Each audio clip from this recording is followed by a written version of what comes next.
O que acontece primeiro? Primeiro os músculos respiratórios movimentam-se para a entrada do ar, ou primeiro o ar entra para depois os músculos respiratórios se movimentarem? O que você acha?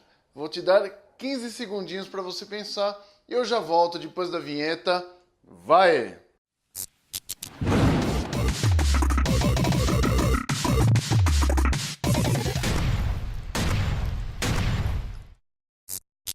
Se você quiser o e-book e o podcast dessa aula, é só acessar o site www.anatomiafácil.com.br, que lá você tem acesso a todas as minhas videoaulas, podcasts e e-books. Então tem mais de 200 videoaulas como esta que você está assistindo agora. Então acessa lá anatomiafácil.com.br e veja o maior acervo de videoaulas sobre o corpo humano.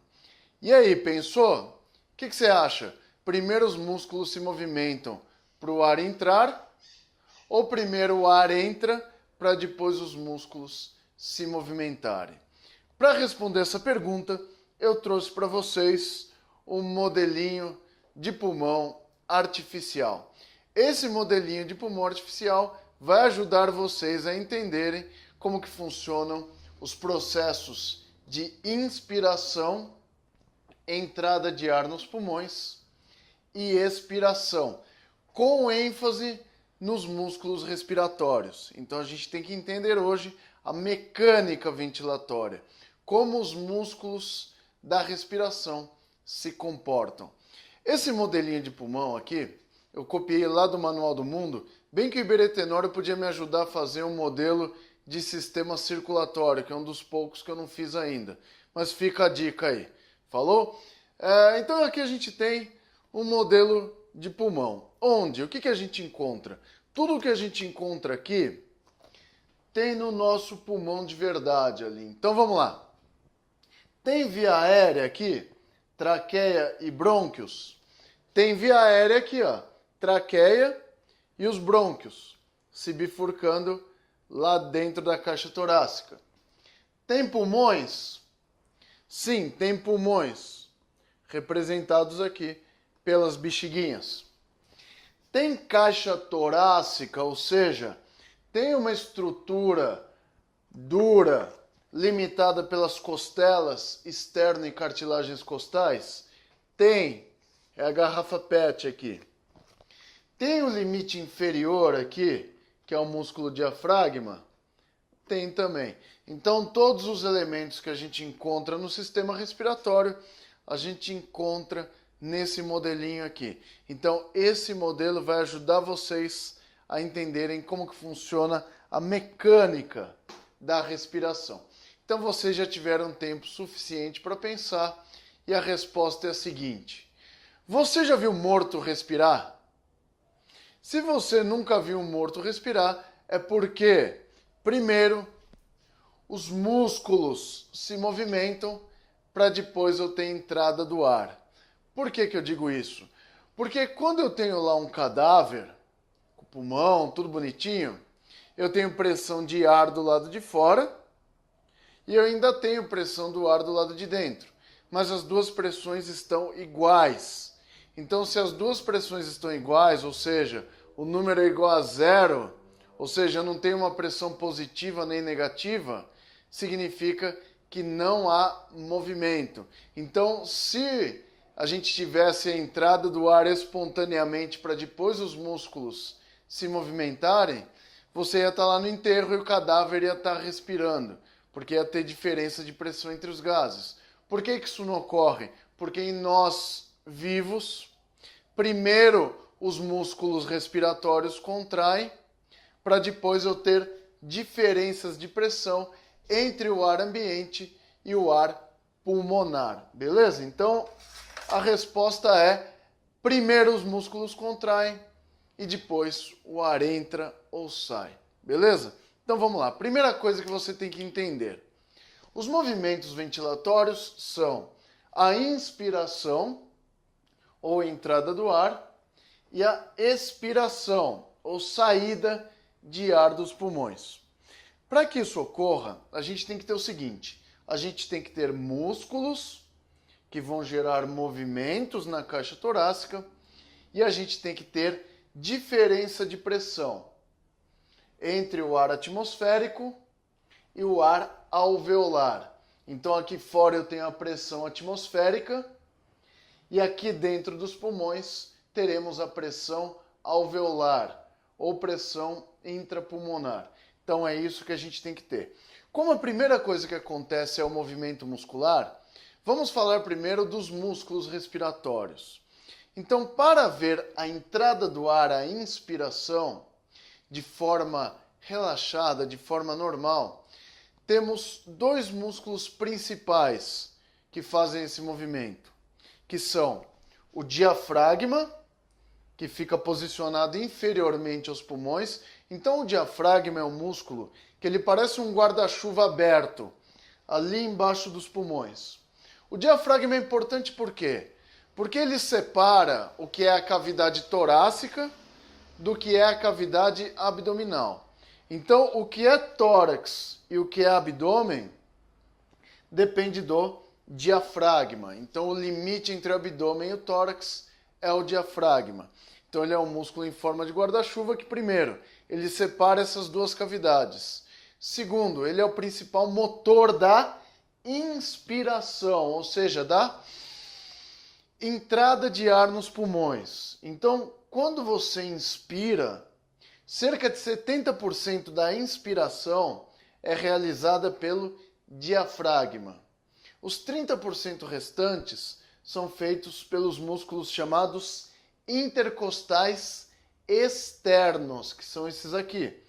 Por que intercostais? Porque eles ficam posicionados entre as costelas.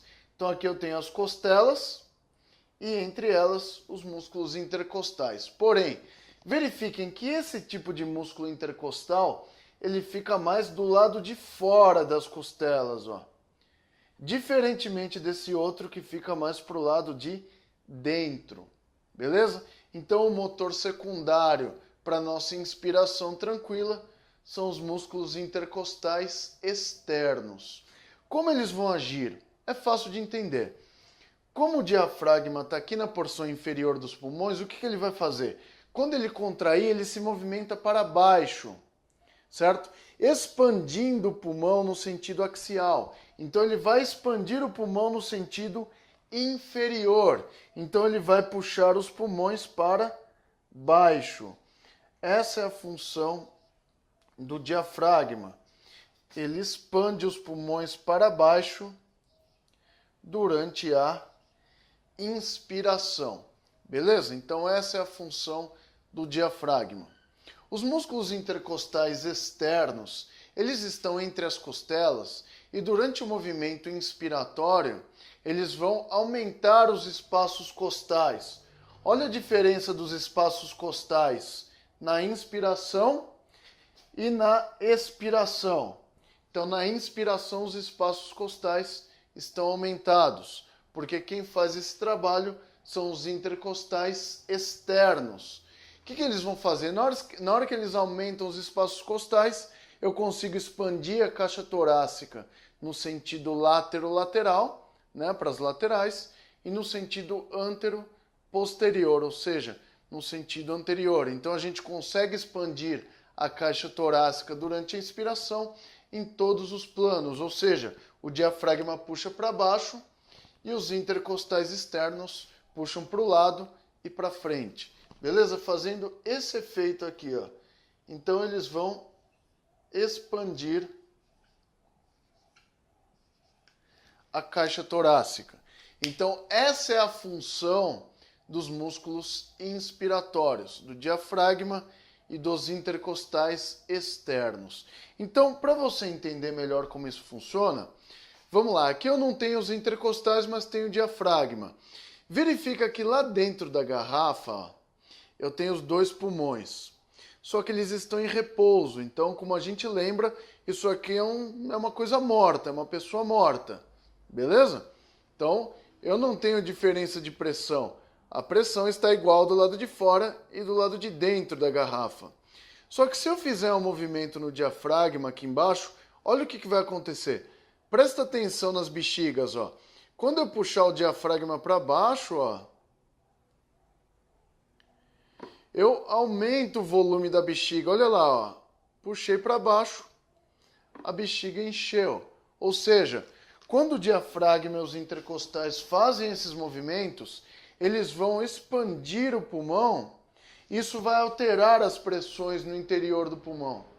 E isso vai permitir que o ar entre nos pulmões. Ou seja, primeiro os músculos contraem e depois eu tenho a entrada do ar. Porque eles expandiram, né? O movimento muscular expandiu os pulmões, diminuindo a pressão intrapulmonar, favorecendo a entrada do ar. Então é isso que está acontecendo durante a inspiração. Verifique que as vias aéreas também estão dilatadas, porque isso acontece durante a inspiração para facilitar a entrada do ar. As vias aéreas dilatam e entra mais ar, beleza? E durante a expiração, olha o que está acontecendo. Durante a expiração tranquila, durante a expiração em repouso, a gente não tem movimento muscular. Então, diz-se que a expiração é passiva. O que significa isso, uma expiração passiva? Significa que pelo fato dos pulmões serem elásticos, o que é elasticidade? A elasticidade é a propriedade dos tecidos para retornarem ao seu volume original. Por exemplo, se eu fizer uma deformação da minha pele aqui, ó, eu posso trazer aqui a minha pele e depois eu solto ela. Por que eu digo que minha pele tem elasticidade? Porque depois que eu a deformei, ela retornou ao seu comprimento original. A mesma coisa acontece com os pulmões. Durante a inspiração, como os músculos expandem os pulmões, depois que os músculos inspiratórios cessarem a sua ação, o pulmão volta sozinho. Esse movimento é passivo. Por quê? Porque o pulmão ele tem elasticidade. Beleza? Então essa é a diferença de pressão que a gente tem quando a gente tem uma inspiração e uma expiração. Então, numa inspiração, eu tenho pressões negativas favorecendo a entrada de ar nos pulmões. E na expiração, eu tenho uma pressão positiva empurrando o ar para fora dos pulmões. É isso que acontece nos seus pulmões quando a gente está diante de uma respiração tranquila. Beleza? Então é isso que está acontecendo. Primeiro eu preciso ter um movimento muscular para depois o ar entrar. Então nunca o ar entra antes de um movimento muscular. Sempre eu preciso ter um movimento inspiratório muscular seguido de uma expiração passiva. Quando a gente fala de respiração forçada, por exemplo, quando a pessoa está em sofrimento respiratório por alguma doença, ou a pessoa está praticando atividade física, por exemplo, a gente vai ter uma respiração forçada. E aí já é necessário trabalho maior da musculatura inspiratória e também trabalho muscular para a expiração. Quais são os músculos que agem na inspiração forçada? Na inspiração forçada, além do diafragma e dos intercostais externos, a gente tem ação também da musculatura chamada musculatura acessória da inspiração, que são o esternocleidomastoide, esse músculo do pescoço, os escalenos, que ficam aqui atrás do esternocleidomastoide, escaleno anterior, médio e posterior, músculo peitoral menor e músculo serrátil anterior. São músculos que se inserem nas costelas. No caso do esternocleidomastoide, ele se insere no externo. Essa musculatura acessória, ela está inserida nas costelas superiores. Então, quando elas fizerem a sua ação numa inspiração forçada, por exemplo, quando a pessoa está assim, ó, você percebe que o esternocleidomastoide da pessoa fica bem evidente. Por quê? Porque esses músculos, esternocleidomastoide, escalenos, serrátil anterior e peitoral menor, eles estão puxando a caixa torácica para cima para aumentar o volume crânio-caudal da caixa torácica, ou seja, para aumentar o seu volume, o volume pulmonar para cima. Então você vai ganhar um pouquinho mais de volume pulmonar utilizando musculaturas acessórias. Tem alguns músculos também do grupo eretor da espinha que também agem nesse sentido, tá? Puxando as costelas também, que são alguns músculos do grupo iliocostal e alguns músculos do grupo longo do dorso, beleza? Então, também são alguns músculos que agem para movimentar as costelas, favorecendo uma melhor capacidade ventilatória inspiratória. No caso da expiração, a gente já vai ter uma alteração aqui. Na expiração tranquila, eu tenho um movimento passivo. Só que na expiração forçada, eu já tenho um movimento muscular. De quem? Do músculo intercostal interno, tá? Que é o contrário da musculatura do intercostal externo.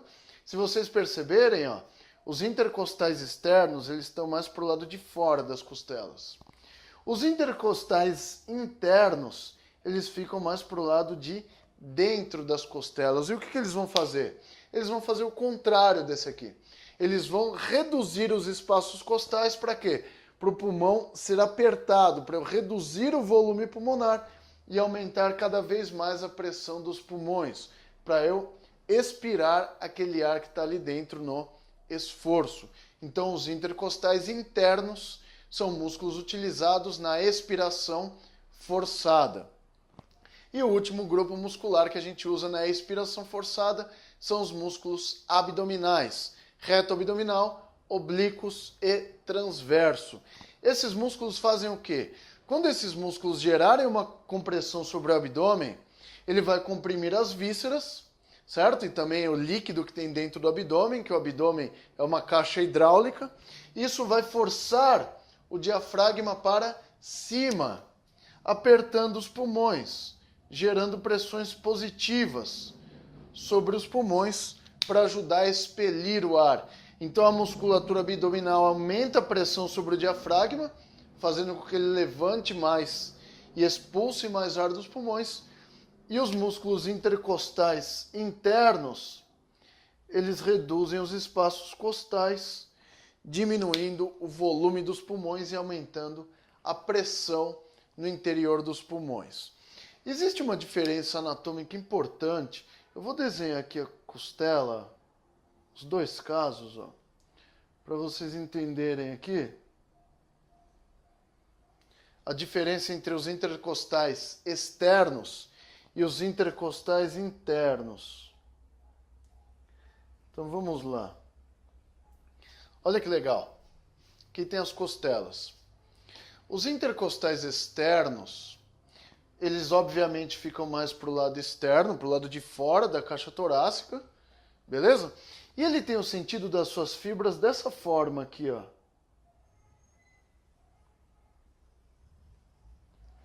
Nesse sentido, as fibras dele estão apontando para baixo, no sentido mão no bolso. É como se você estivesse com a mão dentro do bolso.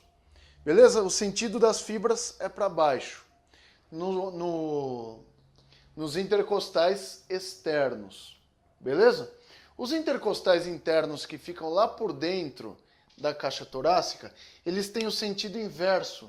O sentido das fibras dele é esse aqui, ó. Então, o músculo intercostal interno, as fibras dele apontam para cima, sentido mão nos peitos, ó. Ele aponta para cima. Então, o sentido das fibras dos músculos intercostais internos é mão nos peitos.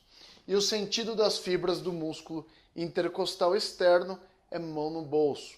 Então, são diferenças anatômicas do sentido dessas fibras.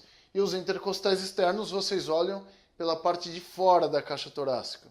E os intercostais internos, vocês olham ele pela parte de dentro, porque eles ficam internamente na caixa torácica. Então vamos resumir para não ficar tão confuso assim. Funciona assim. Os músculos inspiratórios, na inspiração normal, são o diafragma, na sua maior parte, aumentando o volume inferior dos pulmões, e os intercostais externos, aumentando a caixa torácica no sentido látero-lateral e antero-posterior. A expiração é passiva, somente a elasticidade dos pulmões já expulsa o ar dos pulmões. Ou seja, quando eu tenho uma inspiração, o movimento muscular ele gera pressões negativas no interior do pulmão, ou seja, a pressão no interior do pulmão fica menor do que a pressão de fora e o ar tende a entrar nos pulmões. Isso ocorre na inspiração. E na expiração, eu tenho compressão dos pulmões pela elasticidade do pulmão e as pressões dentro do pulmão ficam mais positivas, ficam maiores do que do lado de fora e o ar tende a sair, porque o ar, os gases, eles tendem a se movimentar do meio de maior pressão para o meio de menor pressão. Na inspiração forçada, utilizamos musculatura acessória, que são o esternocleidomastoide, os escalenos, serrátil anterior e peitoral menor, principalmente. E na expiração forçada, temos o trabalho dos músculos intercostais internos, diminuindo o volume da caixa torácica, e dos músculos abdominais, fazendo compressão sobre o diafragma. Para entender melhor como isso funciona, vamos ver lá no nosso pulmãozinho. Olha que fácil de entender, ó. Então vamos lá, o processo inspiratório e expiratório. Então quando eu faço a inspiração, o diafragma se movimenta para baixo, inflando os pulmões. Quando o diafragma se movimenta para cima, ele murcha os pulmões. Verifica que eu tenho um volume residual ali, ó. Se eu apertar o diafragma na expiração, olha o que acontece, ó. O pulmão murcha. Se eu trazer o diafragma, o pulmão incha. Beleza? Ou seja, quando o diafragma se movimenta para baixo, temos um movimento inspiratório. Quando o diafragma se movimenta para cima, temos um movimento expiratório. Então, esse pulmãozinho artificial ajuda a gente a entender melhor como funciona o processo de inspiração e de expiração. Então, é isso que eu tinha que falar para vocês sobre os músculos respiratórios. Beleza, galera? Se você gostou dessa aula, já sabe, dá aquele joinha aí embaixo, que esse joinha ajuda a divulgar o vídeo e mais pessoas vão assistir as aulas que eu estou fazendo. Inscreva-se aqui no meu canal do YouTube, clicando nesse botão vermelho aí embaixo, que aí você recebe todas as minhas atualizações em vídeo diretamente aí no seu e-mail e no seu feed de inscrições. Se quiser o e-book e o podcast, entra no meu site www.anatomiafacil.com.br, que lá tem essa e mais de 200 videoaulas que eu já publiquei no YouTube. Tenho outras redes sociais, Twitter, Instagram, e Snapchat, e Facebook, e todas as redes sociais, todas estão aqui na descrição do vídeo. E não esqueça, inscreva-se também na página e canal dos meus parceiros, Fernando Mafra, da Escola de Ciências da Vida, publicando as melhores aulas de farmacologia e bioquímica do YouTube, e o link dele está aqui na descrição do vídeo, Escola de Ciências da Vida. E o grande Samuel Cunha, dando aulas de biologia, e o link dele está aqui também na descrição. Então, se você tem problemas com biologia ou farmacologia e bioquímica, inscreva-se no canal deles, aqui no link debaixo da descrição. Beleza, galera? Grande abraço para vocês, fiquem com Deus e até a próxima aula. Eu fui!